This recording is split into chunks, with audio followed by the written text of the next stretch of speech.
Hello students, why I think you all are doing well. I think you all are good. Yeah, very good. So why I am here? Why you are watching this video? Yeah, I know both are no because I am here for explain. I am here for explain to you कि how to tackle later in exam. Or you are watching for this learning.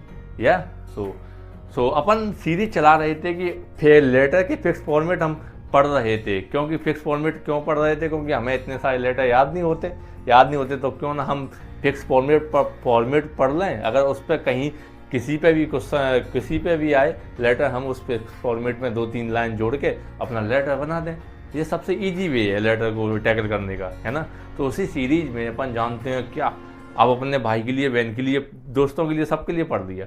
अपन जानते हैं कि अपन पिताजी के लिए लिखेंगे तो कैसे लिखेंगे, है ना। That is head of our boss our family, है ना।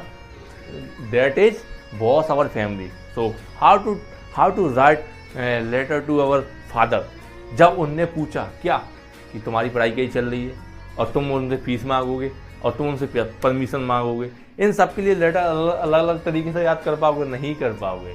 तो इसलिए मैं यहाँ आपको बता रहा हूँ वो फिक्स फॉर्मेट अगर पिताजी के लिए लिखने के लिए आए और किसी पे भी आए तो उस फिक्स फॉर्मेट को आपको लिख देना है। उसमें 2-3 लाइन अपने मन से जोड़ देनी है, वो भी मैं बता दूंगा आपको अगर आप मुझे फॉलो करते रहोगे तो आपको वह फिक्स फॉर्मेट देने जा रहा हूँ कि आपको इन सबको याद ना करना पड़े, इतने तरीके के लेटर याद ना करने पड़े, बस वही फिक्स फॉर्मेट याद करना पड़े जिससे you can get many number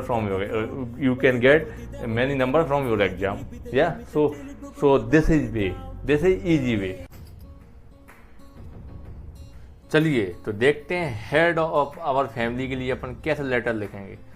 ये फिक्स फॉर्मेट है। इस फॉर्मेट को आप किसी में भी रख दो, किसी में मतलब आपके पिताजी को फीस के लिए पैसे मांगने हैं, उनको वेकेशन पे जाना उसके लिए परमिशन मांगना, या पिताजी ने आपको पूछा आपकी पढ़ाई के बारे में या कुछ अन्य चीज़ों के बारे में, घर की कुछ दिक्कतें हैं उसके बारे में पूछा, या बुलाने के लिए या घर पे बुलाने के लिए उनने पत्र लिखा, या तुम्हें पत्र लिखना है उनको बुलाने के लिए, तो तुम सब इन पत्रों को या अलग अलग याद ना करो। इसलिए मैं आपको दे रहा हूँ ये फिक्स फॉर्मेट। इस फिक्स फॉर्मेट को आपको लिख देना है आपके एग्ज़ाम में। बस यहाँ आपको 2-3 लाइन कौन सी जोड़नी है, वही वाली। अगर फीस के लिए आए तो फीस के ऊपर 2-3 लाइन जोड़नी, वो भी मैं आपको बता दूंगा। आप मेरे साथ चलते रहोगे तो। और फॉलो कर लीजिए। फॉलो इसलिए कर लीजिए क्योंकि आपको अपडेट मिलता रहेगा कि मेरे वीडियो कब आ रहे हैं और कैसे, और मैं सब फॉर्मेटों को